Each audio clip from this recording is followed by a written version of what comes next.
Hey everyone and welcome to Storytime. My name is Jake and today we are going to be looking at the subreddit r/maliciouscompliance, where people conform to the letter but not the spirit of a request. If you're new around here, please do hit subscribe down below so that you never miss out on another video. But for now, let's sit back, relax, and enjoy some malicious compliance. I am the most qualified. My husband and I both work for the same company that contracts with other companies to assist with formatting documents. Today, my husband had a requester, hereafter known as ER for Entitled Requester, who wanted him to add filed codes into a Word doc. My husband was assigned to the job as he was the only person in the office at the time who knew how to do what ER wanted. My husband finishes the job and sends it back to Entitled Requester. ER calls and speaks to my husband and states that the field codes aren't working. My husband checks the documents, and the field codes were working, and he informs ER of this. No, they are not. I want to talk to someone more qualified. Sir, they are working. They are not. Now transfer me to the most qualified person in your office that can help me with this. At this point, my husband transfers the call to another phone in the office and proceeds to answer it. Hello sir, I am the most qualified person in this office. They find out that ER had asked for the wrong type of field codes and my husband was able to fix the issue. I love how transferring to yourself is like a malicious compliance in itself, and it's like a power move as well. That's perfect. I'm only paying for my child, not your time. Okay then. Background. My company sets up a booth at a carnival, and we engage several part-timers to assist at the carnival. The part-timers are required to go around the carnival ground to distribute flyers, share information, and direct visitors to our booth. The story. On the day of the carnival, after setting up, I met with the part-timers to prepare them for the day. Out of all the part-timers, only Entitled Mother was late. She mentioned she will be 15 minutes late, but it was closer to an hour. As we couldn't wait, I briefed the others and deployed them for the day. When Entitled Mother arrived, she had her kid in tow, 5 to 6 years old. Due to job nature, we can't have her lugging her kid while working. Entitled Mother knew this. My husband couldn't handle the kid, so I had to bring her along. I can't have you working with your kid. It's not my problem. If you don't like it, get someone to watch over him. My colleague C, who was watching this unfold, offered to watch over her kid. He was only required to help out during the start and end of the carnival, so was entirely free during the event. I thought, alright, since he was free. I can watch over her, get her some food, watch some shows, play some games, but you'll need to pay me.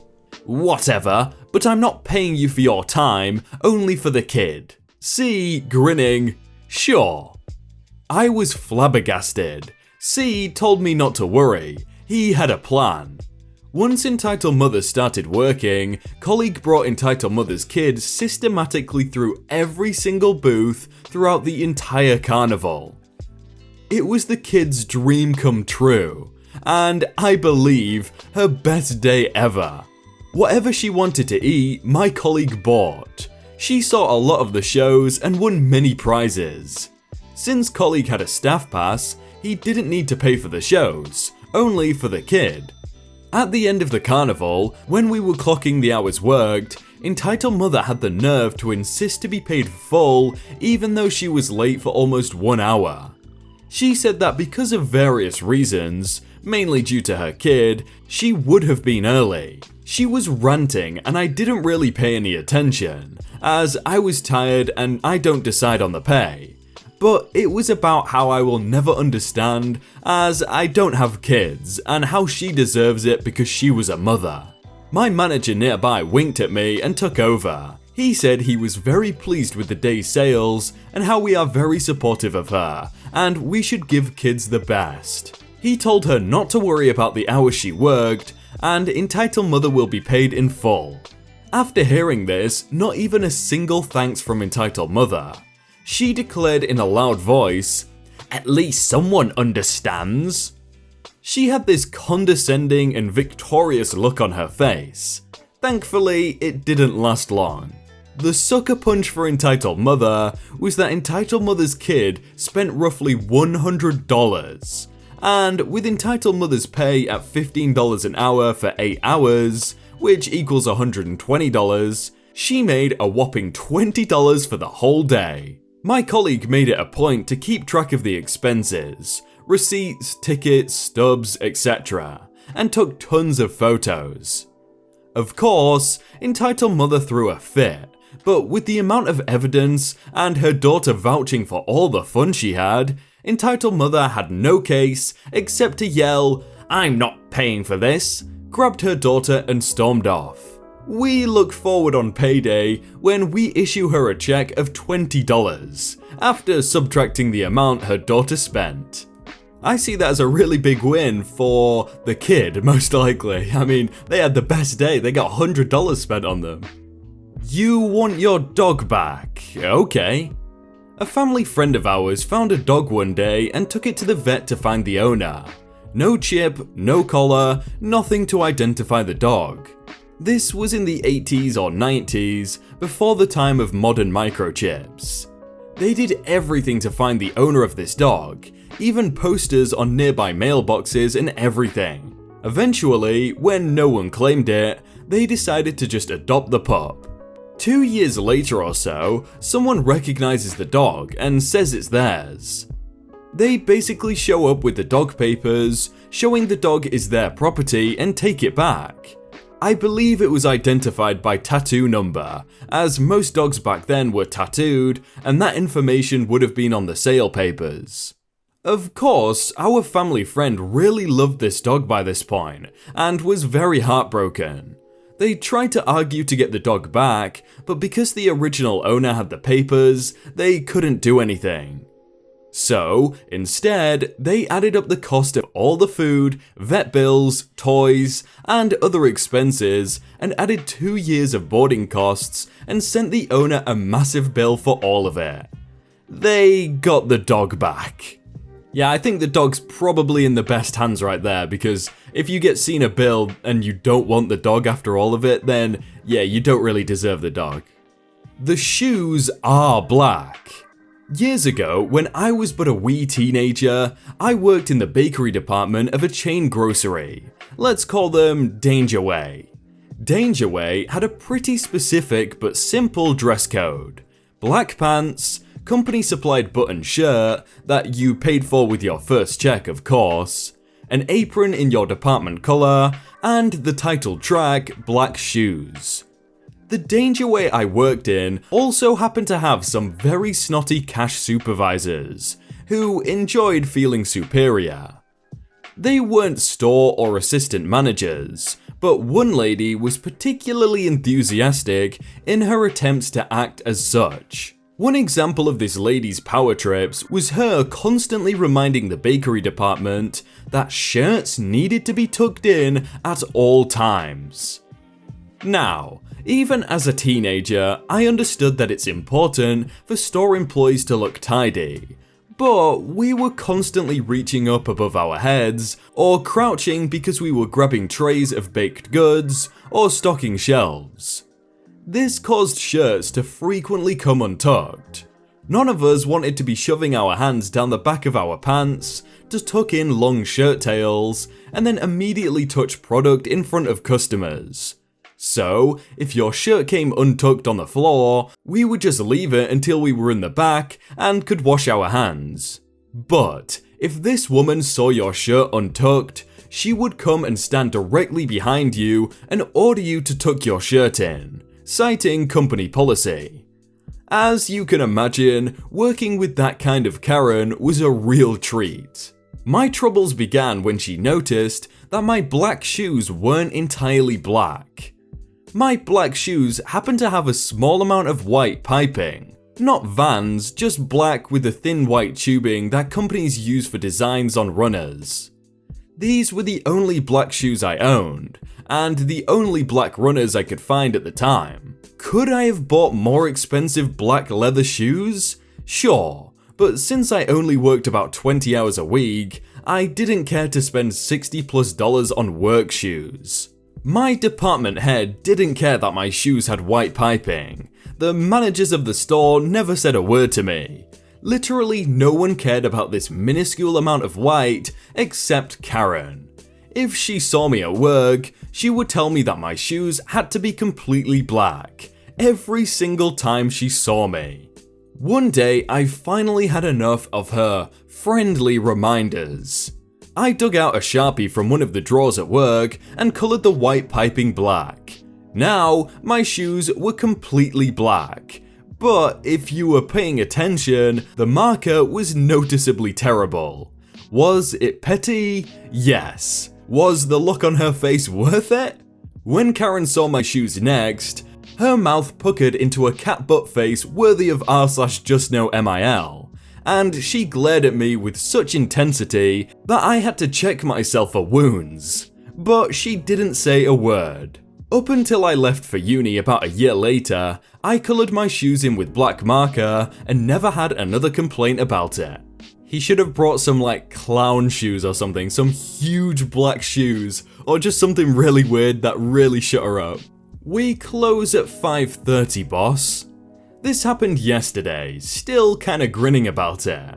So I work for a staffing agency that runs its office from 7:30 AM until 5:30 PM. Apparently, we need to stay open and present in the office all those hours unless on lunch.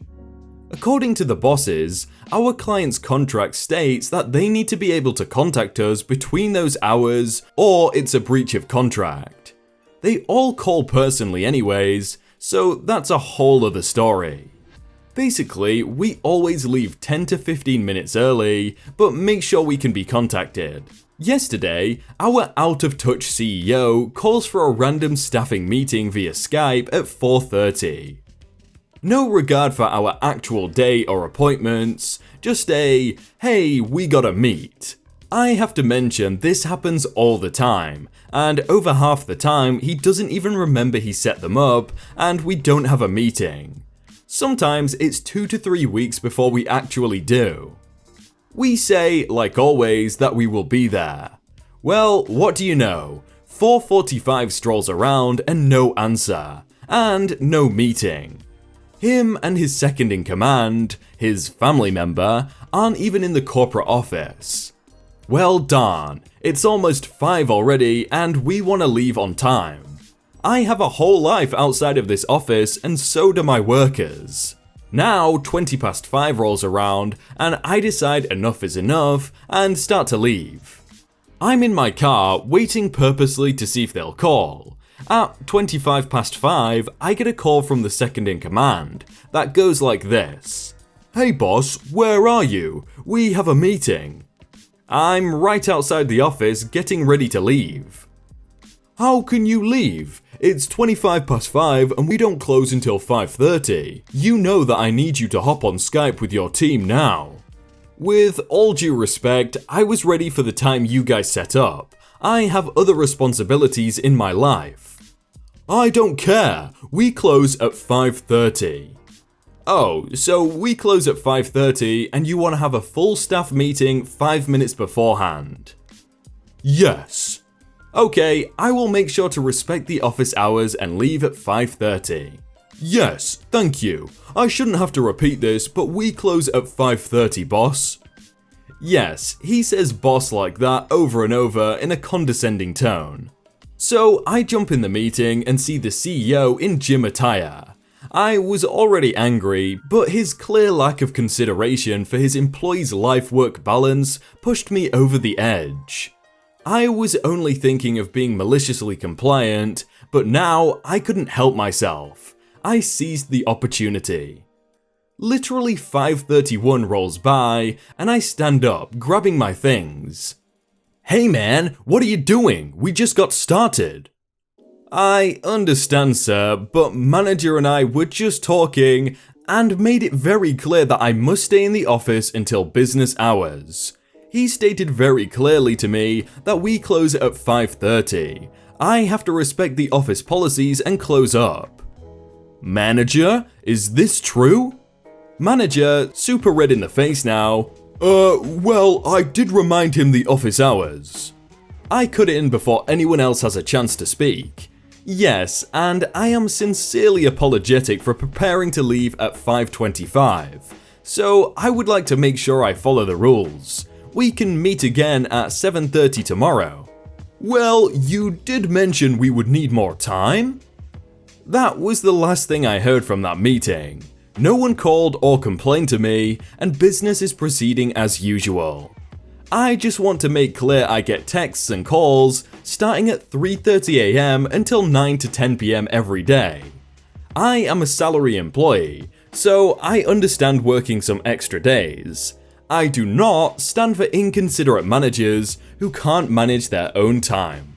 It's so stupid, right? If you get told your hours are 9:30 to 5:30, then you work 9:30 to 5:30 with your hour lunch in the middle. I don't understand why managers think they can say, oh, just work an hour extra, it's not too bad. It's like, no, I'm working a job, I don't enjoy this. Hey everyone, I hope you all had a really good day and that you enjoyed that video. If you want to check out some other videos, then click on screen right now, or check out the playlist down below. If you enjoyed that video, then please do leave a like. And if you want to submit your own stories, then you can do so by joining the Discord in the top link in the description. But thank you so much for watching, and I will see you very soon.